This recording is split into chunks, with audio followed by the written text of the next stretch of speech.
En esta oportunidad, el especialista Sergio Guberman, ¿sí? Que ustedes ya lo conocen porque tuvimos una charla ayer con él, va a tratar el tema que está referido a máquinas y consumibles para el armado de placas electrónicas, elementos y técnicas para el armado profesional, una guía esencial para el desarrollo de una fábrica. Sin más, y para que no me estén escuchando necesariamente a mí, lo dejo a Sergio, que maneja esto muy bien. Por favor, Sergio. Bárbaro.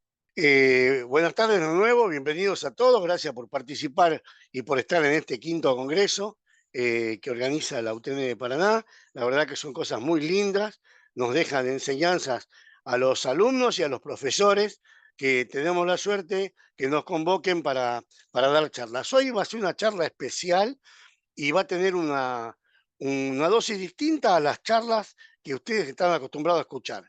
Va a ser una charla que enseña mucho, que demuestra mucho y que los pone a ustedes en una posición distinta.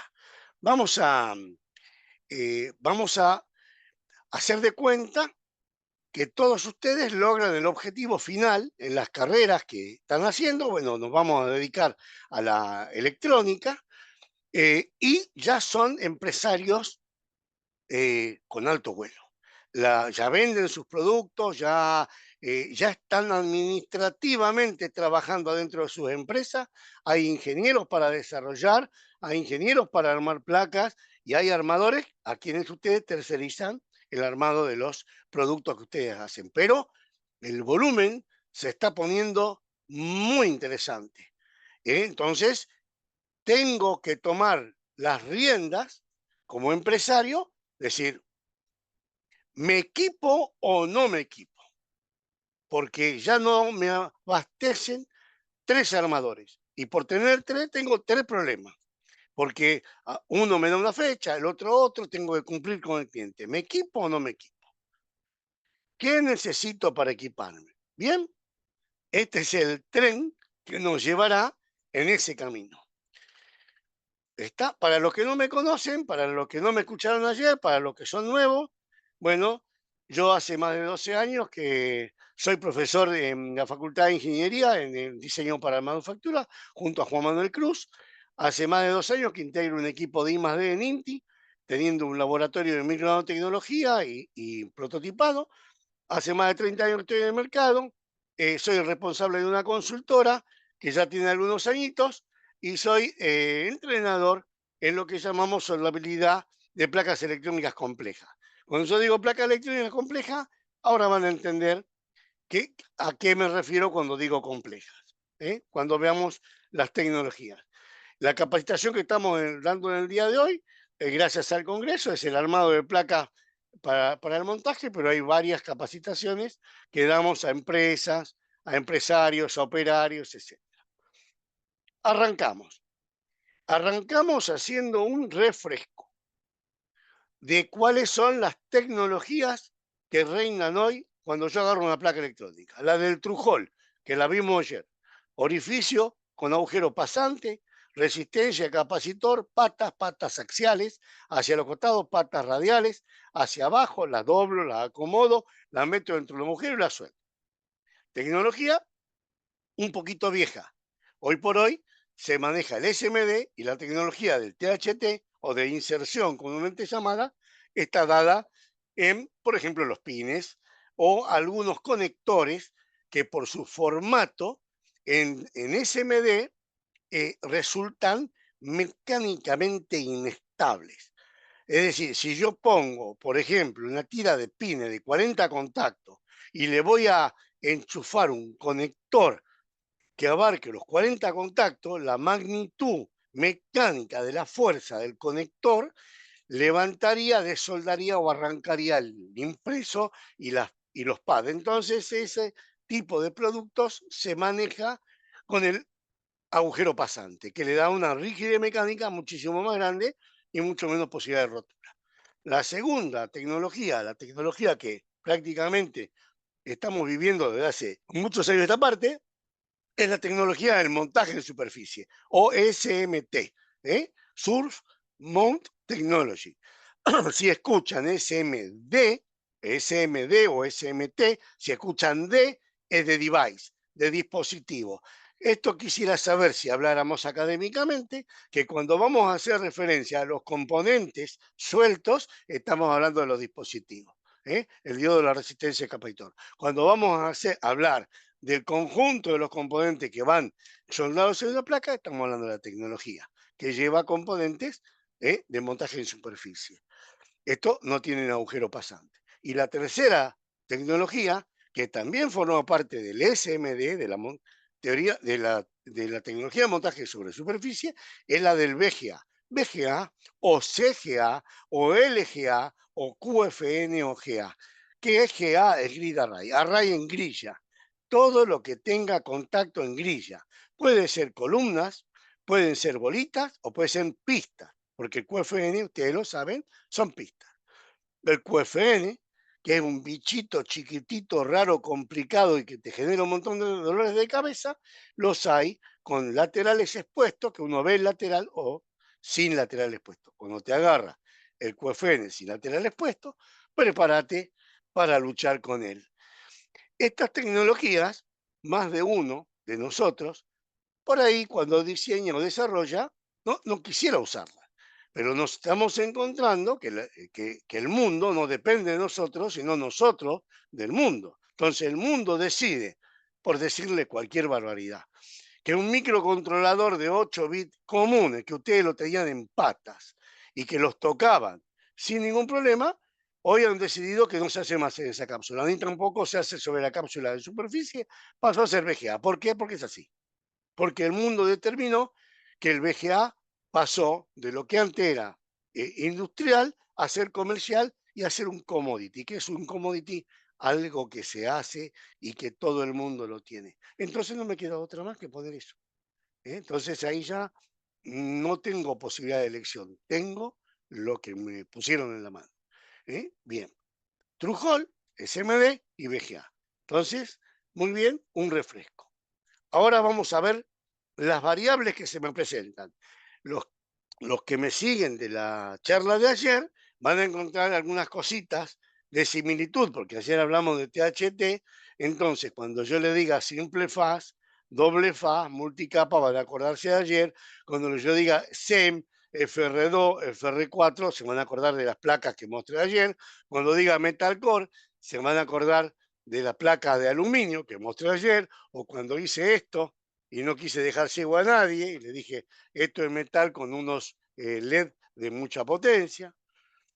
Cuando hablamos de la tecnología del componente, THT, lo vimos ayer, SMD y VGA están insertos dentro de una placa que no lo vamos a ver desmembrado hoy, pero sabemos que existen y que se necesitan estudiar. O mixto, si tengo mezcla de tecnologías en la placa, que generalmente las tengo. Tipos de proceso que necesito, pasta de estaño, lo hablamos ayer, pasta de soldar o adhesivo en pasta. Refusión y doble refusión, cuando la placa tiene componente de arriba, componente de abajo, lo vamos a ver a continuación. Y productos, máquinas que necesito, OLA, inserción, SMD, mixto, palabras que tengo que acostumbrarme. Estos productos, estas placas, estos desarrollos, generalmente son bastante complejos. No es, no quiero denigrar de ninguna manera el control remoto de una alarma, pero quiero decir, el control remoto de una alarma lleva un sistema muy simple en donde tiene pulsadores que activan, que con una pila activan un micro y ese micro emite algo, ¿no? Entonces, digo, es algo sencillo de lo que está haciendo, pero placas complejas que llevan VGA, que pueden ser de un satélite, que pueden ser del SD de un auto, el ABS de un auto, etcétera, ya llevan otros tipos de controles. Entonces ahí vienen esos otros procesos, la inspección óptica automática, llamada AOI, y la trazabilidad, que es cuando el cliente decide, no quiero tener problemas con mis clientes, estoy vendiendo un volumen muy alto y voy a controlar a los armadores a ver quién es el que menos cantidad de errores comete, o voy a controlar a mis ingenieros, porque acuérdense, yo ya soy un empresario exitoso que primero fui ingeniero y que desarrolló, pero ahora tengo mucha gente a mi cargo. Entonces voy a controlar para ver que mi producto ande bien en La Quiaca como en Tierra del Fuego. El testing eléctrico, que se lo puedo pedir al fabricante de circuito impreso o lo puedo hacer yo en la planta. Y después una serie de situaciones que yo necesito programar, que puedo grabar en la placa. Antes grababa a través de un grabador, agarraba el chip, lo ponía en una placa, le bajaba una palanquita, le daba enter a la computadora, venía un cable que se conectaba, se prendía un LED, parpadeaba, parpadeaba, cuando el LED se quedaba prendido o apagado, decía, listo, ya está grabado. Eso se terminó. Hoy están metiendo dos pines adentro de una placa y está grabando un micro. Y al mismo tiempo rompiendo un bit de seguridad para que nadie lo pueda sacar. Entonces ya se graba in situ, adentro del producto. Entonces requiere una programación. La placa destinada a dónde está. Es una placa destinada al agro, a un mercado con una climatología rústica, áspera. Necesito cubrir la placa con un coating, con un encapsulante, con una silicona. ¿eh? O mi placa va para Europa, es una placa commodity, no está exceptuada y me piden libre de plomo, entonces vuelvo y barajo de nuevo y empiezo a fabricar con la tecnología libre de plomo en cuanto a la soldadura. ¿eh? Bien, yo como empresario digo, caramba, y yo me acuerdo que cuando comencé era solamente los agujeritos y podía los componentes en mi casa. Y bueno, vienen mis ingenieros y me dicen, no, mire, ya no es más así, ya esto es así. Bueno, listo, hay que acostumbrarse. Voy, me desasno, digamos, hablando con los armadores y con mis ingenieros para ver cómo mejoro la planta. Entonces vamos a ver los distintos tipos de montaje. El montaje tipo 1 no es que yo decidí que esto se llame tipo 1, digo como 1, 2, 3, no, no. El montaje tipo 1 se le indica a todos componentes SMD en una o en ambas caras.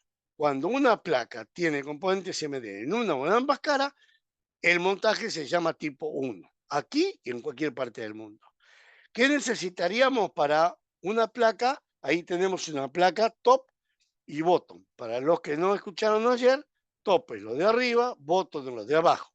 Ayer, cuando hablábamos de inserción, bottom era la parte de la soldadura. Acá se suelda arriba y se suelda abajo. Tengo componente arriba y componente abajo. Ayer no teníamos componente abajo. ¿Qué requeriría yo para esto? Pasta de estaño y soldado en horno por doble refusión. Ya lo vamos a charlar a eso. El diseño del botón debe estar apto para doble refusión. Entonces, ya no puedo diseñar como cualquiera. Tengo que diseñar basándome en que los componentes que van del lado bottom requieren de una determinada caracterización. No puedo poner cualquier componente del lado bottom, excepto honradas excepciones, que las hay y que tienen que estar muy bien justificadas. Si no, no va a haber armador que lo pueda hacer. ¿Qué necesito? Una impresora de stencil, una chipeadora pick and place y un horno de refusión. Con esas tres máquinas, yo este tipo 1 lo hago sin problema. Tipo de montaje 2, convencionales y SMD en la misma o en ambas caras.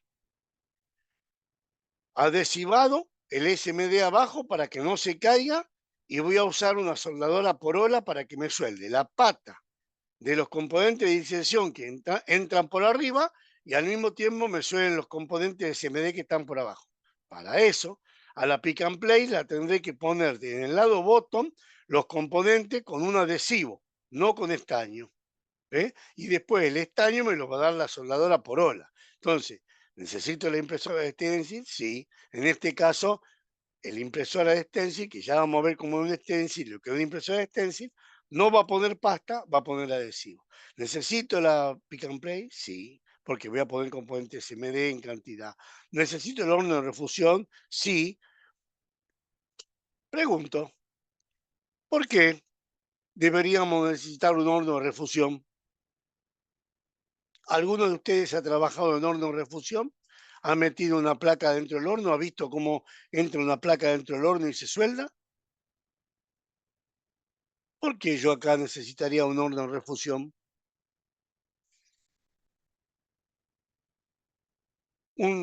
¿Alguno que arriesgue? Necesito un horno de refusión porque debo de curar el adhesivo que tengo sobre la parte de abajo. Entonces, lo primero que voy a colocar en la pick and play son los componentes con adhesivo. Y después lo voy a pasar por el horno para curarlos, si no, se van a caer igual. Una vez curado, con la placa dada vuelta, el top arriba, pongo los componentes de SMD. Puse de THT, disculpen.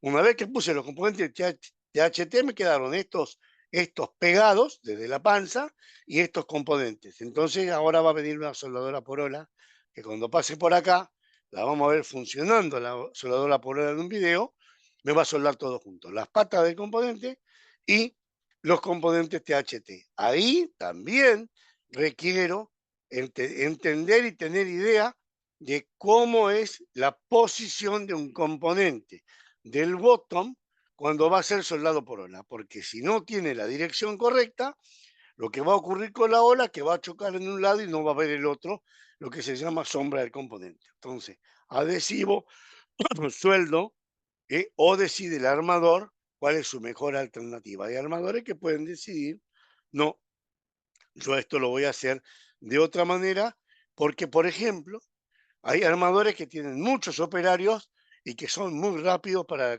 colocar componentes SMD, componentes THT. Entonces deciden hacer esto por horno de refusión y con pasta y no con adhesivo y después los ponen a mano.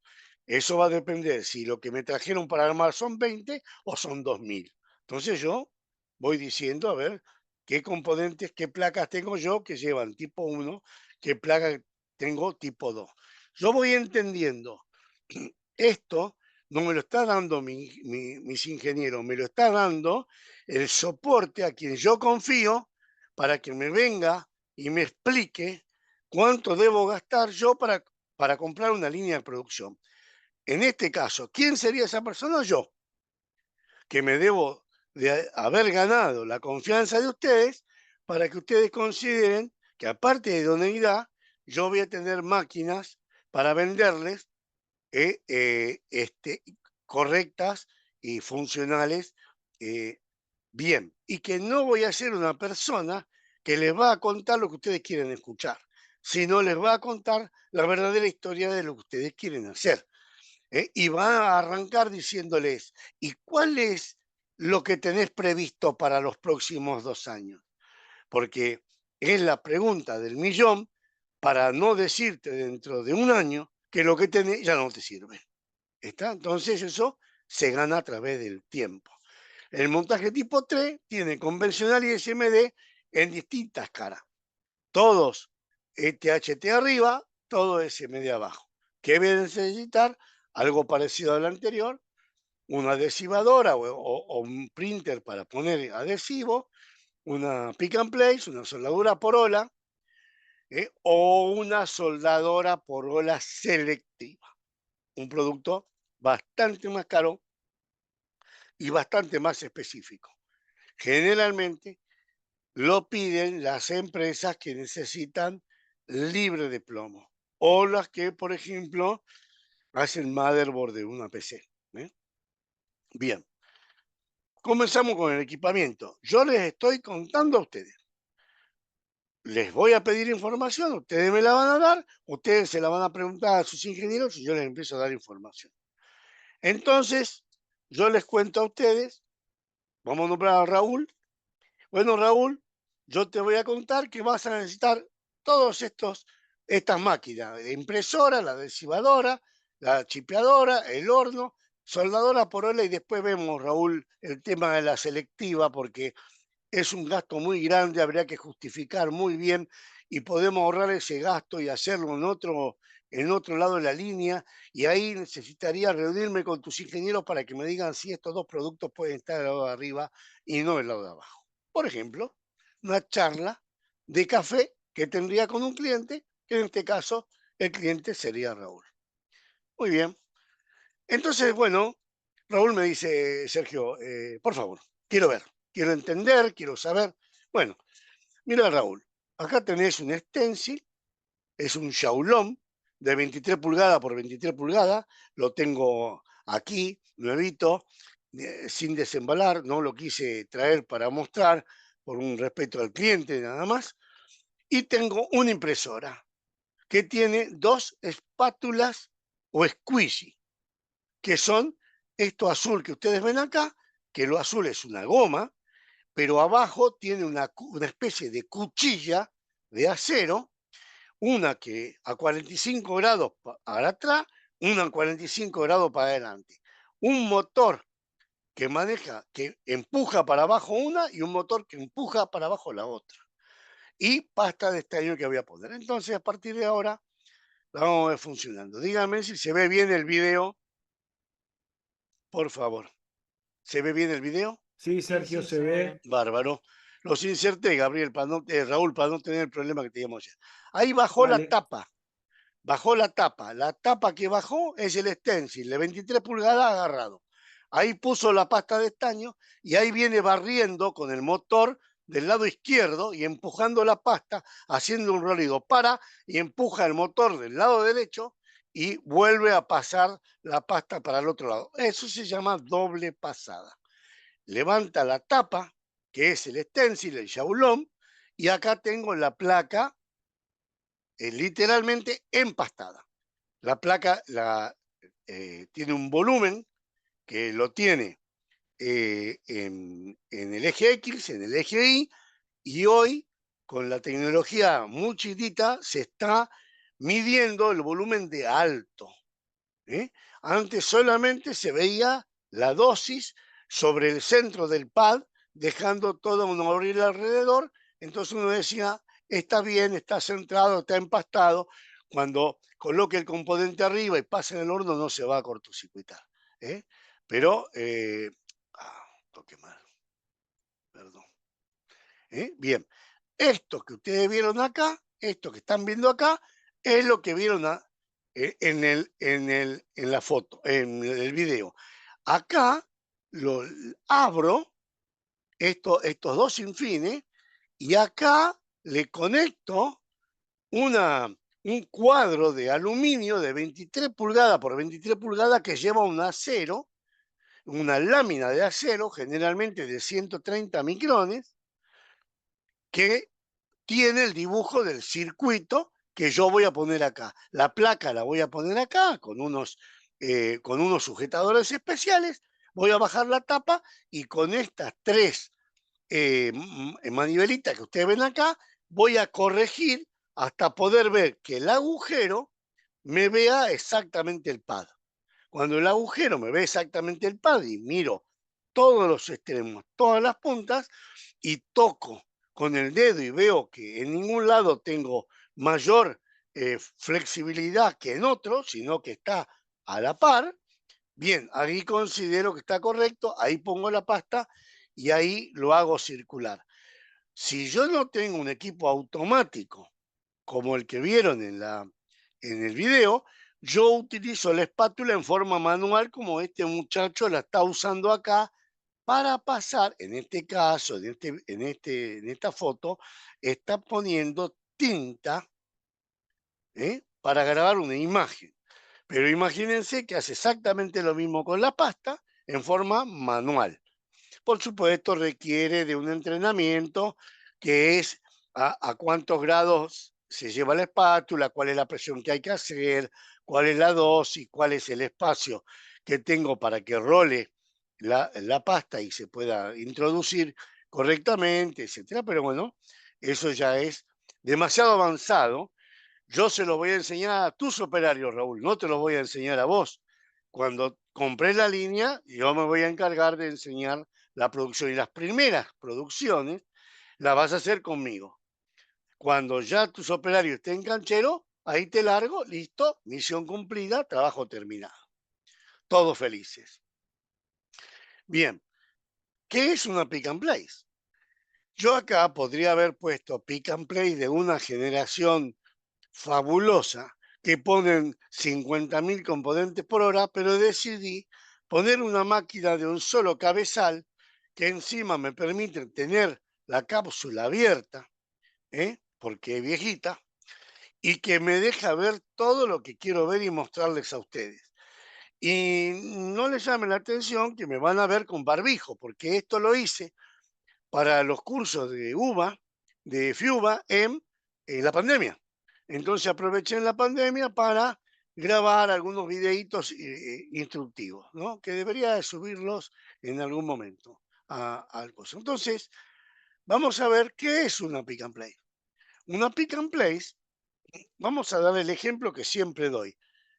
Digamos que todos conocemos lo que es una remisería, ¿no?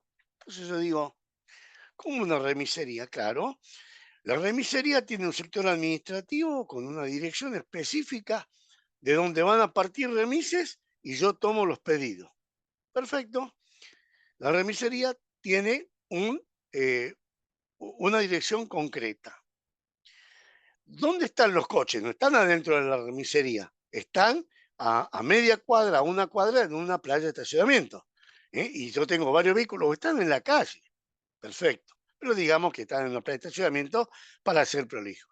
Entonces yo tengo la dirección de la remisería, que es el punto inicial de partida. Las máquinas tienen el home, el cero, el punto inicial de partida, el lugar en donde cuando la cabeza se para ahí, dice, estoy en casa. Entonces ahora va a comenzar el juego. ¿Cuál va a ser el juego? Recibir el llamado para que un vehículo vaya hasta un lugar y haga algo. Levante un perro, levante un sobre, una caja, una heladera o una persona. Y tenga la instrucción de llevarla a otro lugar. Entonces, tengo la remisería, la casa, el home, el cero, tengo los vehículos a una cuadra.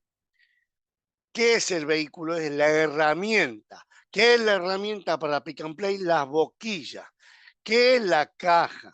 El hombre o la heladera es el peso que voy a llevar o el movimiento que deseo hacer. Entonces, voy a ir con un auto en tanto y en cuanto sea un perro que tengo que llevar, un gato, una persona o un sobre o una camioneta si tengo que llevar la heladera. ¿Está? Entonces, ¿qué vendría a simular el perro, el gato, la heladera? Un microcontrolador de 208 patas en la heladera. Va a necesitar una boquilla grande y gruesa para poderla levantar. El diodito 4148, el diodito 4007 o la resistencia 0805, 0603 o el capacitor de punto 1 son todas cosas simples. Van a necesitar boquillas más chicas, autos comunes. O puedo llegar a preguntar cuántos pasajeros. Entonces mando un vehículo más grande. Pero eso ya entraría en la discusión de si necesito mandar dos vehículos, que no es el caso este. Entonces vamos a verla trabajar. Tengo una pantalla. En la pantalla tengo el BOM de componentes. Entiendo que la mayoría de ustedes saben lo que significa BOM de componentes, Bill of Materials, listado de materiales. Es lo primero que hace un desarrollador, un técnico, un ingeniero respecto de su placa. ¿Tenemos el BOM de componentes? Les pregunto a mis ingenieros, por supuesto, tenemos de todo. Perfecto. El BOM de componentes me indica todo. El designator. ¿Qué es el designator? El designator es la casa a donde tengo que ir a buscar la persona. Está, perdón, designator es donde voy a dejar a la persona. El feeder, acá en la placa, sería donde voy a buscar a la persona. O sea, tengo un lugar en donde la voy a buscar y tengo un lugar donde la voy a dejar. Si yo les dijera a ustedes, estoy hablando de la dirección, miren la ayuda que doy, la dirección de la remisería. A una cuadra están los remises. A 25 cuadras de acá tengo al pasajero. Y a 50 cuadras de donde voy a buscar el pasajero tengo que dejarlo. ¿De qué estoy hablando? De direcciones, ¿verdad? ¿Cómo más le llamaríamos las direcciones? Imagínense ustedes esto en el GPS. ¿Qué sería cada una de esas direcciones? ¿Cómo se le llama en la jerga del GPS a cada dirección? Puede ser coordenadas. Exactamente, Francisco. Coordenadas, son todas coordenadas. La máquina trabaja por coordenadas. Todos trabajamos por coordenadas. Lo que pasa es que a la calle Juan B. Justo 3215, vos la ves como Juan B. Justo 3215. No le ponés tanto norte, tanto sur, tanto este. Pero si vos al GPS lo mirás del lado de atrás, lo que tiene es una coordenada. Esto es coordenada. Entonces, ahí va a comenzar la máquina. Tiene el BOM de componentes y el listado de lo que tiene que hacer.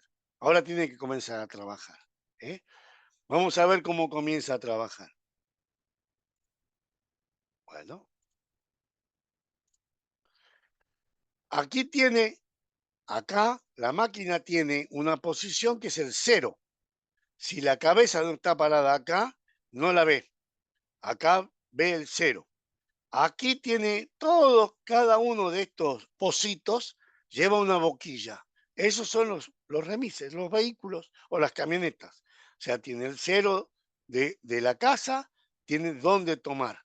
Acá tienen cintas planas, cinta de tape and reel que llevan resistencia, capacitores, diodos, micro. Acá tiene micro más grande, micro más chico, que no pueden ir en esta cinta. Y acá tienen la placa con el designator. El D1, el C4, el U8, que es donde tiene que ir. Entonces la máquina, ¿qué va a hacer?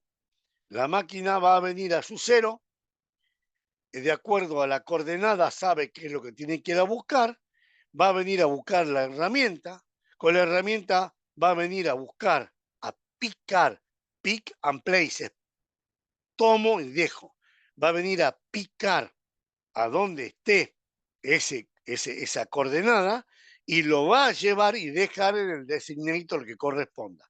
Por supuesto, hagan de cuenta que la calle es mano a la derecha o mano a la izquierda. Bueno, acuérdense que el diodo tiene una polaridad, el capacitor puede tener otra, hay capacitores que no tienen nada, hay diodos que sí la tienen.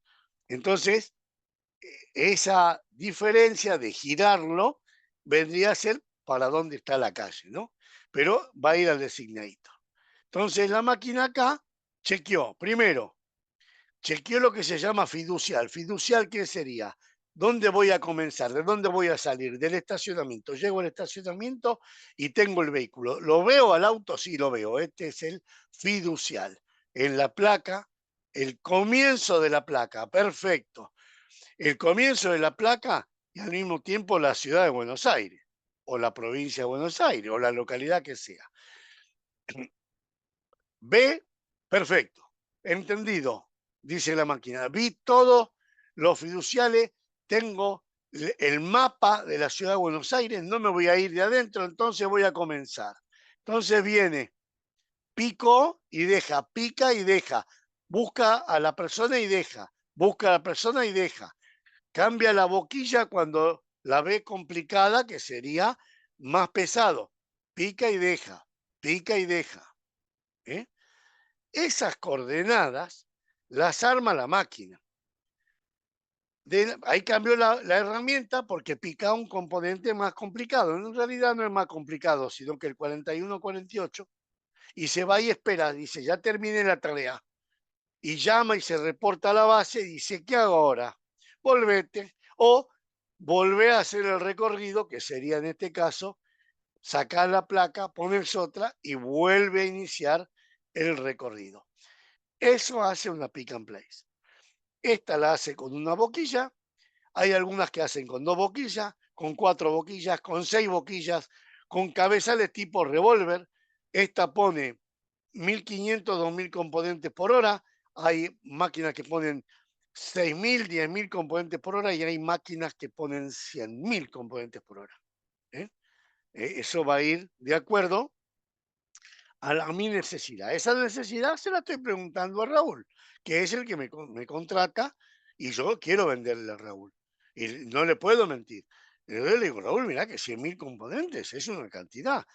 ¿Cómo están divididos tus armadores? Entonces voy tratando de ver el esquema para poderlo asesorar de la mejor manera posible. Bien. Una ¿Pasamos la pregunta. pick and play? Sí, escucho, lo que quieran. ¿Estas máquinas funcionan con succión? O sea, ¿succiona el Sí, componente? Ah, bien.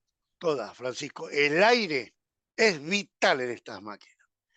Vos le llegás a poner una conexión de aire y no ponés trampas de aceite y trampas de agua, como las gentes y las líquidas. Vos la ponés a estas máquinas en un ambiente lleno de tierra y las terminás de liquidar. Viven a boquillas. Y si conoces el tamaño de una resistencia, te darás cuenta que la boquilla tiene el agujero del tamaño de una aguja. Imagínate con qué facilidad tapas una boquilla. Claro, ¿Está? sí, me imagino. Gracias. Bien, empastaste la placa, la pusiste la pick and play colocó todo, bueno, listo, ahora va al horno. Un trabajo simple, una placa top, o sea, solamente del lado de arriba. ¿Qué es un horno? ¿Cómo funciona un horno? Lo mismo que en las pick and plays, el horno, este es un horno de mediano para abajo. No es tan chico ni considerado mediano. Para que ustedes tengan una idea, un horno puede medir 10, 12 metros. Empiecen a caminar ustedes dando el paso grande como normalmente hace el árbitro para separar la barrera e imagínense lo que son 10, 12 metros. ¿Qué hace el horno con 10, 12 metros? Bueno, cuanto más cantidad de zonas, más posibilidad de poner una placa tras otra, una placa tras otra, una placa tras otra y que las temperaturas no se caigan, porque el perfil del horno en este caso es fundamental. Entonces yo ahora voy a abrir este horno. ¿eh? Esta es una empresita que tuve la suerte de que me llamaran para hacerla desde cero. Así que tuve hasta los albañiles. ¿Qué tiene el horno por dentro? Miren, ¿por qué se llama horno de refusión? Porque empuja aire caliente. Hay 4 ventiladores arriba y 4 ventiladores abajo. Hay 4 niveles de resistencia abajo, hay 4 niveles de resistencia arriba. Y hay una malla que circula de punta a punta o conveyor, pero esta es una malla y este horno también tiene unas guías. Los hornos que tienen guías, como este horno, que cierran y abren la guía, permiten pasar la placa un poquito más arriba y eso es muy bueno para cuando se trata de doble refusión. Entonces, vimos el printer, vimos la máquina, el pick and play y vimos el horno. Muy bien. Vamos a ver el horno adentro, ¿qué hace? El horno adentro lo que hace es, a través de zonas, en este caso serían 4 zonas, llevan temperaturas que van desde los 100 hasta los 250 grados para hacer rápido. Y ahí están viendo la placa sin soldar. Se ve la pasta gris. Entonces acá va a empezar un proceso que en la zona 1 y 2 precalienta la placa, no es agresiva, no le da un shock térmico, para terminar de soldar en las zonas 3 y 4 y terminar de enfriar. Entonces, cuando veamos el horno a través bueno, este es el perfil de la curva, cuando veamos el horno a través del visor o a través de la luz, ustedes van a ver cómo va pasando la placa y cuando empiece a llegar a la zona 3, a paso de la zona 4, como si fuera una chispa, se convierte en líquido lo que es sólido y se suelda y termina saliendo de la manera que ustedes lo ven, la placa soldada. Una zona de enfriamiento, leve enfriamiento y placa con precaución, lista para el testeo o lista para un siguiente proceso, que puede ser, por ejemplo, miren la cantidad de agujeros, que puede ser colocarles componentes de inserción para luego pasarlo en una ola. Muy bien, pasamos los 3 productos principales, pero yo tengo que enseñar a Raúl todo lo que le digo que va a gastar, ¿no? Raúl en el medio me pregunta, me dice, Sergio, qué cosas puedo mejorar? Yo llamo a su grupo, le digo, a ver muchachos, en estas 3 placas que me muestra Raúl, que él quisiera hacer, hay algunos productos que pueden pasar para arriba. Me dicen sí, me lo muestran, digo no me sirve o sí me sirve. Mirá, Raúl, si a todos le pusiéramos esto, a este producto lo quitamos. Entonces Raúl me dice, ¿cuánto vale ese producto? Tanta plata. No, Sergio, es un producto económico. No vale quitarlo más. El rediseño de ingeniería es más complicado que quitar ese producto. ¿O cuánto vale ese producto? $100.000. No, justifica que hagamos una reingeniería. Entonces vamos a ver qué pasa en un túnel de una soldadora por ola. Un túnel de una soldadora por ola es lo que están viendo. 2 cañones y 2 olas. Una ola laminar, plana, que es esta, y una ola turbulenta. La ola turbulenta lo que hace es meterse en el SMD, en las patas que están escondidas. Y por supuesto que muchas veces cuando salta y lo golpea y lo choca, lo cortocircuita, pero después pasa por la ola laminar y le termina de quitar el corto que estuvo. Y a su vez suelda todas las patas de la inserción sin ningún tipo de problema. O la turbulenta o la laminar. Entonces vamos a seguir viendo este producto porque es muy interesante. Entonces acá lo vamos a ver atacando solamente con una laminar porque no necesita la turbulenta, porque esta placa es todo THT y porque esta placa no tiene nada abajo más que patas. Pero viene del efecto que cuando ataque la ola, que casi ataca al ras de la placa, se empiezan a mover los componentes. No se olviden que todos esos componentes están puestos a mano, o sea, están sueltitos. Entonces, presten atención a cómo se van a mover, sobre todo los LED, cuando choque la ola. La choca girando en el sentido contrario del paso de la placa, al ras. Por supuesto que si estuvieran acá parados sentirían el chirrido del choque de la cantidad de temperatura que tiene el estaño versus el frío de la placa.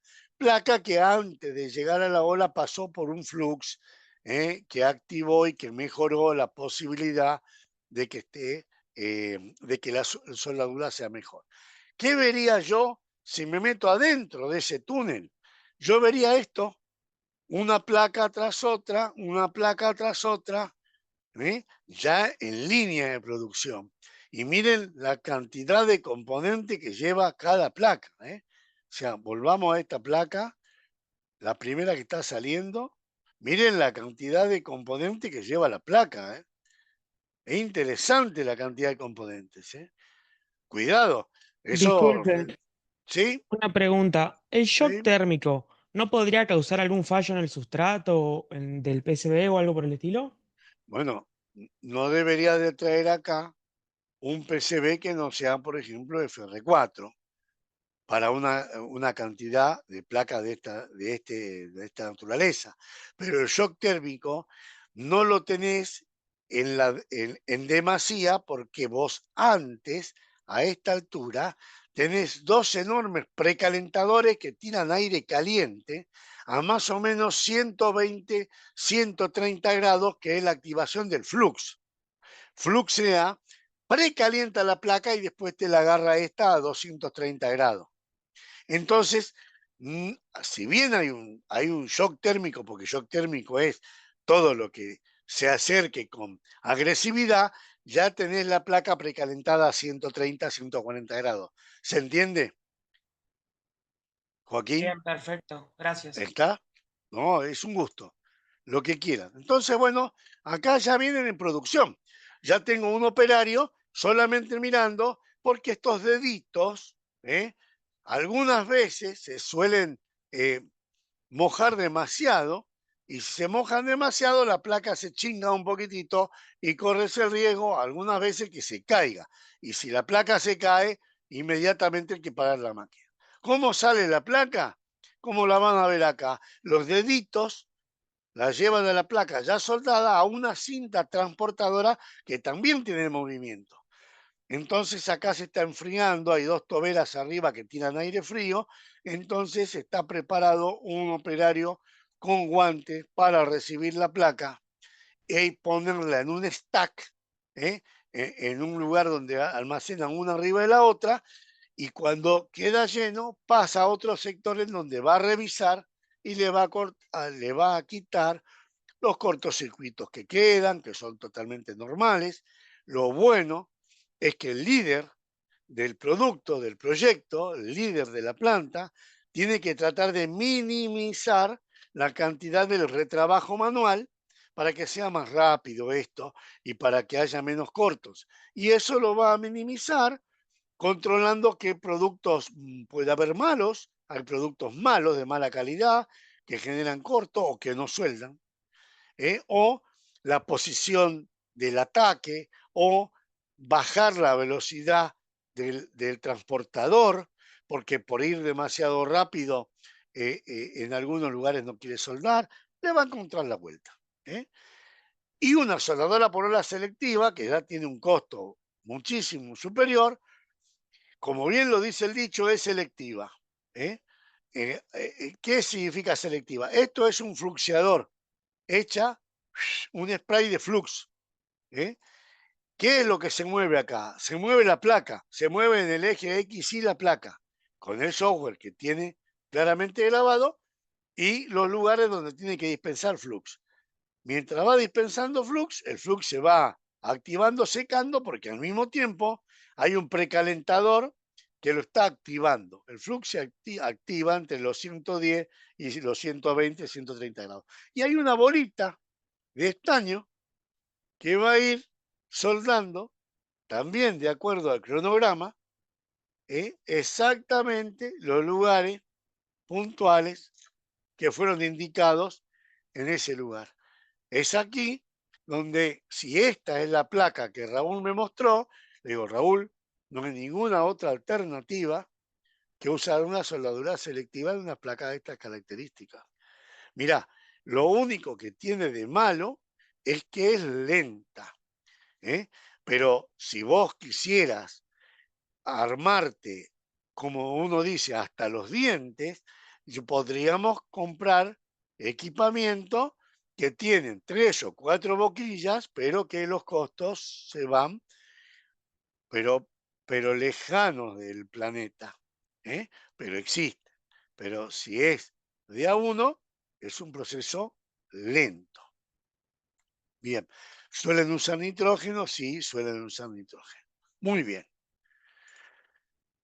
Entonces, ahora que le mostré a Raúl todo, yo ahora quiero que empezar a tomar nota. Voy a tomar nota, entonces voy a armar lo que se llama worksheet, una hoja de cálculo. Imprescindible para entender absolutamente todo este proyecto. Una hoja de cálculo muy compleja, que no la lleva Raúl, que la llevo yo. Bueno, esto se hizo con unos amigos, muy complejo, entonces le pusimos que la empresa se llama No Me Sale Una, el ingeniero es Cacarulo porque las cosas le salen de casualidad, y las placas tienen nombres especiales como la chingue, la quemé o no funca. Son palabras que usamos siempre adentro de las fábricas cuando alguien se equivoca o algo le sale mal. Pero la cuestión que Raúl me dice que la placa la chingué, él quiere hacer 1000 por mes. Que de esta 100 y que de esta 1000. ¿Y en cuántos turnos quiere trabajar? En un turno, 8 horas. Perfecto, no quiere hacer una modificación en la placa. Muy bien. ¿Cuál es el tamaño del panel? ¿Cuáles las dimensiones? Y la cantidad por unidad. Y el BOM de componentes, que me va a decir cuántos componentes totales tiene la placa 1 y cuántos componentes diferentes. O sea, tiene 46 componentes iguales y 2 componentes distintos. se darán cuenta que esto es nada más que hecho para un juego, porque 44 resistencia, 44 diodo SMB y tiene 2 try, 2 componentes adicionales, una placa que puede funcionar con eso. Ustedes imagínense que esto se llena, se llena. Y yo, al mismo tiempo que voy llenando en este Excel, yo voy teniendo en otra solapa el packaging, en otra solapa lo que se llama takt time, en otra solapa el cálculo del horno y en otra solapa las instrucciones. ¿Qué es lo que voy armando yo? Yo voy armándole a Raúl sobre mis equipos y sobre lo que él pretende. Cuando termino de armarle esto a Raúl, le digo, Raúl, lo que vos pedís de ninguna manera se puede hacer en un turno, contando en que vos me dijiste que yo cuento con 1.000 pesos para comprar equipamiento. Mirá, lo que vos me pedís, si querés gastar 1.000 pesos, necesitaríamos 5 turnos. Es imposible. 3 por 8, 24. Tendríamos las personas no más de 3 turnos, más de uno se nos va a caer muerta. Entonces, no se puede con 1.000 pesos. Entonces Raúl me dice, bueno, anda subiendo el presupuesto hasta algo que a mí me satisfaga. Yo llego a 2 turnos o a un turno, pero le digo, Raúl, no puedo hacer 1.000 de una, 300 de otra, 1.000 de una. Entonces Raúl me dice, sé concreto, yo necesito, le digo, Raúl, no te mientas. ¿Cuánto es lo que vas a hacer el año que viene? No, Sergio, voy a hacer 1.500, 600 y 1.500. Apostemos eso, Raúl, porque si no, esta máquina va a quedar corta. Entonces yo le voy a terminar diciendo a Raúl, Raúl, tenés que gastarte 6.000 pesos. Y por supuesto, no. Bueno, Raúl, 6.000 pesos. Vos te querés equipar para esta característica, tu costo es 6.000 pesos en un turno. Y te va a sobrar handicap en el mismo turno, en un mes. Vas a poder trabajar solamente 10 días al mes. Bueno, lo va a pensar, va a discutir, va a protestar, como cualquiera que tiene que gastar, hacer semejante inversión y va a tomar una decisión. ¿Sí o no? Pero yo lo voy a ayudar a tomar esa decisión, porque si Raúl me presenta un número de componentes que es demasiado bajo, yo le digo, esta inversión no tiene sentido, Raúl. Ahora van a saber. Aquí viene la parte donde en la evaluación le voy a decir a Raúl, Raúl, no tenés más de 200.000 componentes mensuales, o sí tenés más de 200.000 componentes. Si es sí, debo equiparme. Raúl, debes equiparte, porque no va a haber armador que te abastezca. 3 armadores y un cuarto armador, y los armadores pueden tener fechas aunque tengan mucha demanda de otros clientes y vas a tener problemas para cumplir con la estrategia de venta que vos querés. Y no tenés 200.000 componentes, ni aún previendo lo que vas a hacer el año que viene. Yo te sugeriría, Raúl, que sigas con el armador. Busques un segundo armador. O salvo estrategia. ¿Qué significa estrategia? Puede tener 10.000 componentes, que lo podría hacer un armador en 4 horas de trabajo, pero es una empresa especial, aeroespacial, militar, que no puede ni le permiten las marcas, la subsidiaria o la representada, que sus placas, sus chips anden bollando de un armador a otro, de un vehículo al otro, de una máquina a la otra.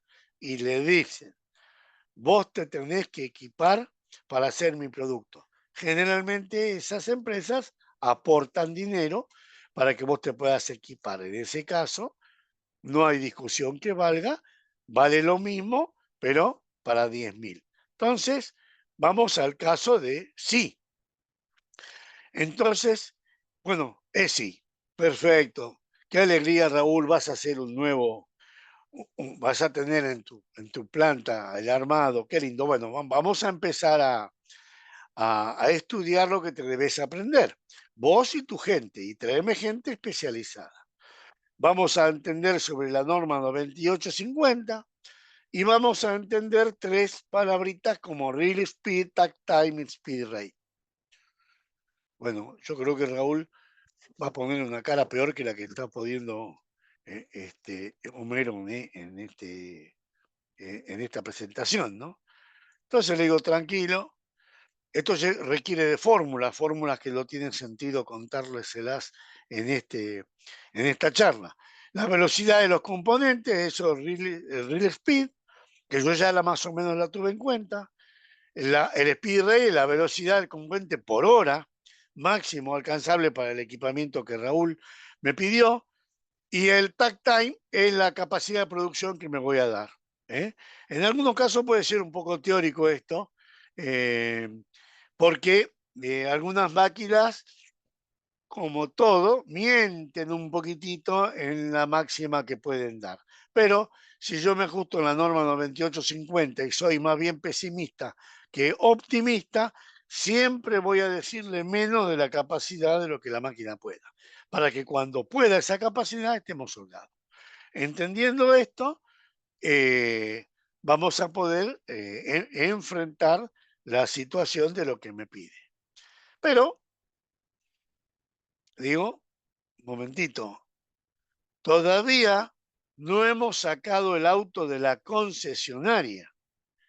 O sea que todavía estamos en pañales, porque tuvimos el dinero para comprar el vehículo. Perfecto. Hemos comprado el vehículo, lo tenemos en la concesionaria. Ahora nos va a llamar el de la concesionaria y va a decir, tome los papeles, vaya a inscribirlo en el registro y pague. Y voy al registro y me voy a encontrar con un importe interesante. Y paténtelo. Y otro importe interesante. Y la concesionaria me va a decir, ¿tiene seguro usted, Sergio? No tengo. Le ofrezco uno y lo voy a tener que pagar. Y a partir de ese instante que lo saque a la calle, ¿dónde lo pongo? ¿Tengo cochera? Sí, bárbaro. No, hay que pagarle una cochera. O sea, adquirimos el auto, pero la historia recién comienza. Entonces, aquí viene el mantenimiento. Sería el seguro, la patente. Si lo simulamos con el auto, sería el servicio técnico del vehículo cada tantos kilómetros. Entonces, le voy a pedir, dentro de sus operarios, los que conozcan de mecatrónica, es mejor que el electrónico. ¿Y por qué es mejor el mecatrónico que el electrónico? Por una sencilla razón.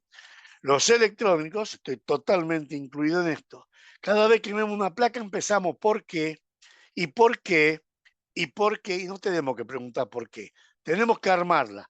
Eso soy yo, DFA, diseño para el assembly.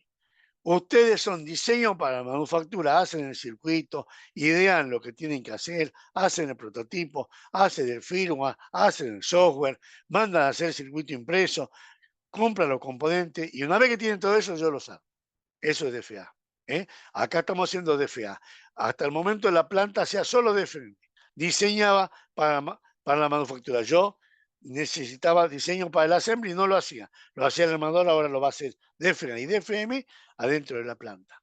Entonces voy a necesitar de tu gente, si no, contratar gente que conozca de micromecánica, neumática, electrónica, software, que pueda realizar un entrenamiento en el exterior, que normalmente es inglés técnico, pero bueno, no pedimos un teachering, ¿no? Pero sí que tenga un conocimiento técnico como para levantar el teléfono en el caso de necesidad y hablar con alguien en forma técnica. Una herramienta especial y un set de ajustes y calibración que no siempre lo tiene disponible el cliente. Inconveniencia de dejado librado a la estabilidad laboral del empleado, el costo acotado y seguramente menor a la pérdida por improductividad, y más acotado aún si se establece un servicio programado contrato. Es decir, Raúl puede arreglar conmigo un contrato de mantención del equipo para no tener que tener tantos operarios habilitados. Entonces le vamos a cobrar por año un determinado canon para ejercitar y hacer lo que son mantenimientos preventivos, que sería el service de los 15.000 kilómetros, 30.000 kilómetros, 45.000, y ahí paro de contar porque el próximo service de los 60 ya me va a incluir el cambio de pastillas, etcétera, etcétera, etcétera. Bueno, acá va a pasar lo mismo, que va a haber que cambiar filtros, algunos ejes que se doblan, cosas que se rompen o que se pierden por el gasto típico, lógico y normal de algo que funciona. ¿Eh? Muy bien. Vamos a... Ya se terminó, no se terminó todavía, pero Sergio me está volviendo loco. Bueno, no, mirá, no te estoy volviendo loco, esta es la verdadera historia. Entonces, vamos a ver más o menos en tus ojos qué es lo que vimos. Vimos un printer, vimos una pick and place, vimos una recontra pick and place que pone 60, 80.000 componentes por hora, una OI que vamos a ir a verlo también, un horno grande, una soldadora por hora laminar y turbulenta y una soldadora por hora selectiva. Esto ya no se lo estoy contando a Raúl, porque ya Raúl lo veo, se lo estoy contando a ustedes para resumir todo lo que vimos. ¿Quieren saber cómo es una línea de producción de la de Tierra del Fuego? La que están viendo en pantalla. Arranca por un cargador, es un stack que tiene todas las placas vírgenes, los circuitos impresos, nada más que los circuitos impresos. Entre cada máquina hay un conveyor o transportador. El stack baja, empuja neumáticamente y lo mete adentro del printer. Ya es un printer automático que tiene una lectura de 2D, o sea, se autocontrola. Pone la pasta en forma automática, no hay operario, revisa su propia puesta de pasta y se la entrega a otro transportador que te la va a llevar a una inspectora de pasta. O sea, no conforme con lo que ve él, esta la va a ver en 3D. Estamos hablando de producciones con tecnología ya compleja. VGA, 0201, 01005. O sea, esto es una verdadera línea de lo que puede haber en el sur. De ahí, esto le da el ok, todos tienen semáforos para alertar al líder a que venga a controlar, todos tienen un display donde te va marcando qué es lo que va ocurriendo. Bueno, lo saca de acá y lo va a meter en las pick and plays. Va a pasar por una pick and play que se llaman shooter o chipeadora, que pone con una velocidad fabulosa los componentes chiquititos, y va a pasar a otra pick and play que le va a poner los componentes más grandes que se llaman flexibles. Entre las dos y entre los bancos de trabajo voy a tener 400, 500 componentes distintos, que sería lo lógico de una placa compleja. Salen de la pick and place, entran en otra cinta transportadora donde te lleva hoy, 2025, a lo que se llama pre-reflow. Esta te hace una inspección automática del componente colocado sin soldadura. Esto no existía hasta hace 2 o 3 años atrás. No mucho, 2 o 3 años dije.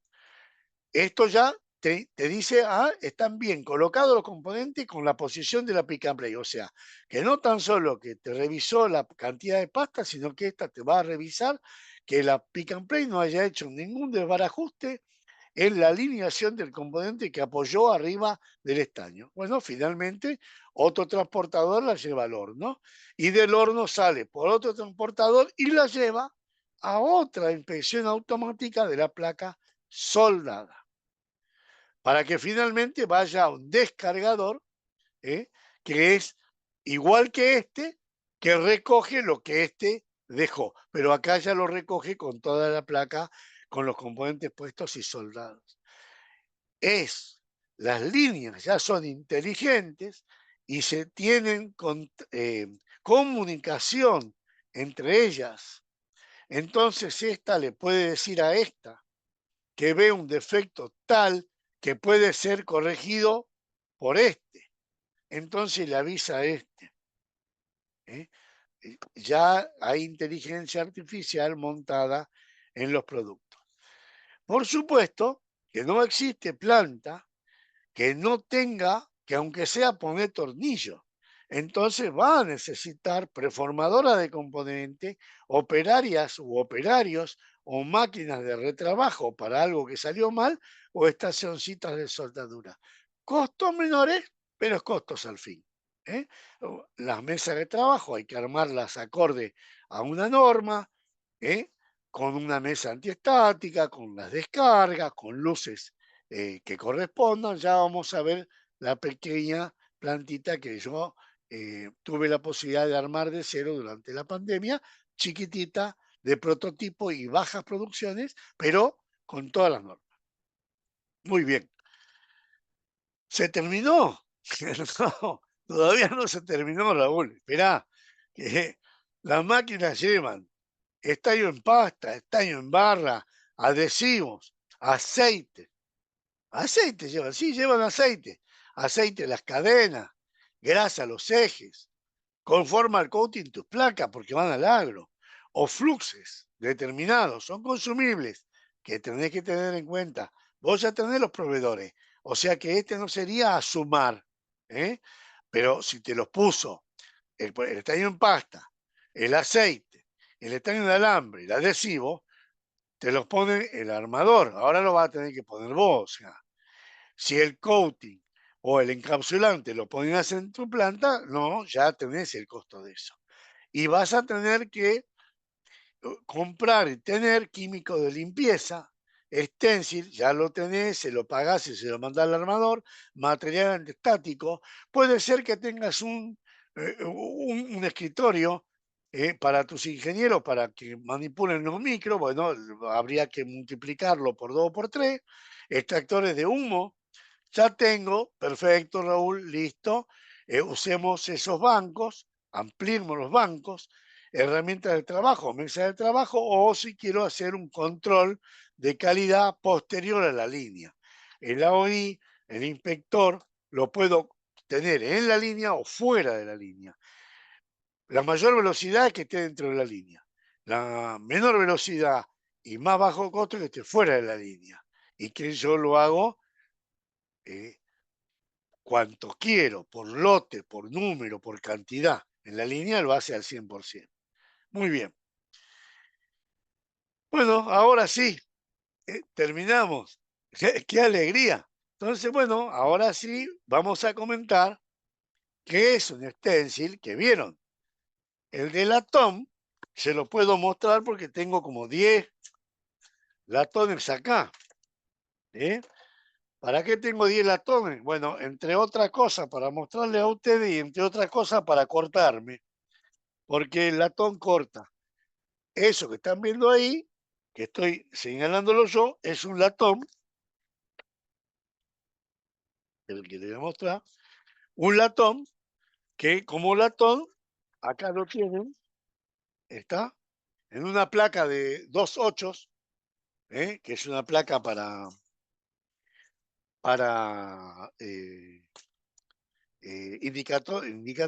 indicadora grande, de LED grande, pero claro, esto tiene una fragilidad, pad grandes, no sirve para fine pitch, y bueno, va a barrer lo mismo con un costo muy económico, porque el latón es muy económico, pero restringido. En cambio, el stencil de marco de 23 pulgadas por 23 pulgadas con la placa dibujada sobre el acero, que tiene 130 micrones normalmente de espesor, tiene un costo superior. Si tuviera que decirle $50 contra $250, pero la precisión es mucho más grande. Si se tratara de que tengo que hacer 50.000 placas, por más que sean de pad grande, no las haría con el latón, porque el latón a la larga se va a deformar. Entonces pediría, en ese caso, un stencil de acero inoxidable. Bien, perdón, se fue. Ahí está. Bien, la máquina AOI, que la vamos a ver muy rápidamente, es una máquina que a través de 1, 2, 3, 4 o 5 cámaras, revisa la placa, revisa hasta el texto de los componentes, revisa hasta la prolijidad. Resistencias pueden ir al derecho o al revés, que no tiene polaridad. Un diodo no. Entonces puede hasta revisar el error de lectura de un componente que esté mal puesto o menos puesto, además de revisar el brillo sobre la soldadura y la montura y decirte si está bien o si está mal, o alertarte en algunos lugares en donde considere que no está como uno le indicó que debería estar, y vos le vas a decir si esa pata pasa o no pasa. Entonces, eso es un equipo de inspección óptica automática. Aquí vamos a ver rápidamente esa mini plantita que les dije. Entonces van a ver la soldadora por ola, las mesas de trabajo, la extracción de humo, las mesas de trabajo con 2 niveles de LED, uno cálido y uno frío, y 2 llaves, para que el operario, de acuerdo a los ojos, algunos reaccionan mejor al cálido, otro al frío, otro al conjunto. Las extracciones de humo, los sectores de pizarrón para capacitación. Seguimos viendo 2 pick and place, una más baratita, otra más nuevita. Todos mesas antiestáticas, todos lupa lámpara. Lo verde es antiestático. Todos guantes antiestáticos. Una pick and play común, una pick and place, a esta le saqué y me la filmé, y la otra, esta es más nuevita, ya lleva 2 cabezas, es más rápida, más inteligente, la está haciendo en el low motion. Y el stack que va cargando las placas. Aquí tienen la mesa de trabajo manual, como el operario viene haciendo la pasta. Y aquí tienen la soldadora por ola, como entró, como la depositó y como la sacó. Y la inspección de estereoscopio, que es sumamente importante para una planta chica. No amerita acá tener de ninguna manera un AOI. Y acá tienen la placa por la cinta, porque el horno es el mismo que vieron en el horno que le mostré, la parte de arriba y la parte de abajo. Y acá viene el proceso de control final. ¿Está? Así que eso es una planta chiquita. Muy bien. La respuesta es no. No me voy a armar. Bueno, todo lo que vieron, absolutamente todo lo tiene que saber tu armador. Si no lo sabe, anda y contrólalo, porque esto te puede dar una idea de cómo tenés que controlar a tu armador. Y si tiene idoneidad y si tiene los componentes. Entonces, claro, pasaste a ser feliz porque no vas a gastar ese dinero y tu armador va a llorar de eso. Armadores hay simples, mixtos, completos. Simples ya de THT casi no hay. Y integrales. El integral puede ser hasta llave en mano. Ni le conocés la cara, ni sabés si se dejó la barba o no se dejó la barba. Le mandás por mail un Gerber, archivos, y él te puede devolver la placa terminada o la placa dentro de la caja encerrada. Faltaría que te haga la logística de entrega al cliente. Si se lo pedís, también lo hace. ¿Está? Esos son los integrales. Se está comúnmente usando cada vez más el factor del armador integral para bajarle al empresario la que tenga que andar yendo, viniendo por el impreso, por el stencil, por la placa. Y todo se hace cargo él y lo hace él. Tenés que empezar a familiarizarte. Seguramente, si eras ingeniero cuando empezaste a armar tu fábrica, lo tenés familiarizado, pero el Gerber, el BOM, el componente, el proveedor, el producto, el stencil, el tamaño, el tipo, la tecnología de la soldadura, el tipo de placa, si tiene o no fiduciales, el panelizado, el tamaño, el forecast, que es muy difícil, que es el pronóstico del armado, pero a su vez tenés que tener clientes que a vos te pronostiquen el armado, es lo más difícil de este país. El worksheet, que es la tabla de Excel que vimos, o las pruebas que necesitamos para hacer. Independientemente de que te las pida el armador, porque todo esto te lo va a pedir el armador, vos tenés que conocerlas y entenderlas. Seguro que la conoces, seguro que las entendés, pero no está mal volverlas a entender.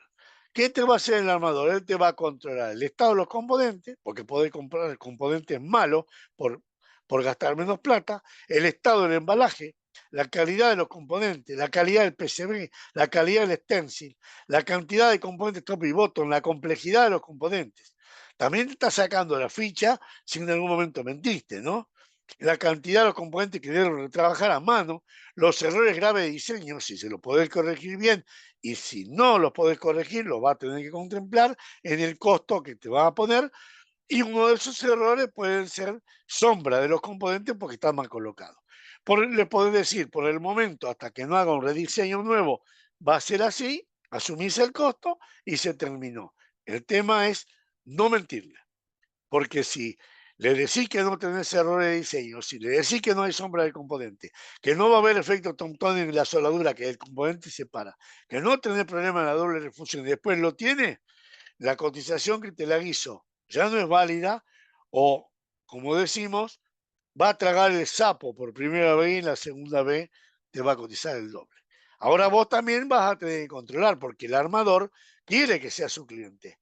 Entonces él te va a ofrecer confidencialidad, respeto, idoneidad, cumplimiento, calidad. Por ejemplo, bueno, ahora vos controlás si él cumplió también. Es un control mutuo, pero un control que tiene que ser de caballeros. Yo quiero la placa en excelentes condiciones y debo entregarle en excelentes condiciones el material a él. Es interesante que conozcas la cocina, digo, ¿no? Del otro lado el armador, saber si trabaja bajo una norma, puede ser la IPC 610, tu cliente te lo exige, no te lo exige, puede limitar eso, decir, bueno, este armador no lo puedo contratar porque no tiene norma. Si cumple alguna norma ISO, aunque no las pague, aunque no esté certificado, que internamente haya no ok, que alguien diga esto se rompió, hay que cambiarlo, que haya un orden. La idoneidad para el armado, el equipamiento que posee, si está acorde a la necesidad, si invierte en mejorar, si tiene, si posee sistemas para garantías de trazabilidad, si lo vas a usar, que usa consumibles de buena calidad, si los consumibles van a la heladera, por ejemplo. Tan simple como eso. Si documenta sus procesos, si cuando vos le decís, ¿te acordás de la placa tal? El tipo dice, sí, sí, un momentito. ¿Cuál era el número? Y la busca por el número y la encontró. Y si dentro de sus tareas tiene la mejora continua. ¿Qué es la mejora continua? Que cada vez tenga menos reclamos tuyos. Es fundamental. Ahora, tips fundamentales para todos ustedes. Montar el CMD de una sola cara reduce costos, reduce tiempo de programación, reduce impresión a un solo stencil. Optimizar el tamaño del encapsulado. Conectores THT de una sola cara. Reducción al máximo del BOM. Estandarizar el listado. No me pongas una resistencia de un K2 cuando tenés 15 resistencias de un K, excepto que haya una justificación puntual. Si no, me haces gastar un feeder más en la máquina y es una demora más. Estrategia de desarrollo, que cada vez que vos me traes los micros sean de la misma marca, vengan del mismo try, vengan de la misma fuente, si no me vas a hacer cambiar el procedimiento del setup. Eso se llama setup. Cuando recibe toda tu mercadería, tiene que hacer el setup de la máquina, colocar los feeders, colocar los componentes, armar el bobe de la máquina. Eso es setup y eso se cobra. respetar el footprint del datasheet, o sea, que no haya una incongruencia entre el stencil y lo que entregás como placa, y optimizar el panelizado, que no por más grande es más efectivo. Siempre hablar con el armador, entenderse, mancomunarse y con el fabricante del circuito impreso. Entonces la cosa fluye. ¿Está? Bien. ¿Qué debes considerar y establecer en una excelente relación? El armador ve tus errores, te avisa, te aconseja, está cerca de tu casa, lo podés consultar 1000 veces. La placa no se va a quedar en aduana. ¿eh? Podés protestar si querés poder protestar. Invirtió en trabajar acá, se capacita todos los días. El nivel de los armadores argentinos es muy alto. Aguanta el mal humor, que es un tema no menor. Y cuando tengas que pagarle y tenés un problema, seguro que te va a poder dar una mano. Y si no te vas a equipar, vos, porque no tiene sentido, apostá a ellos, que es Industria Nacional.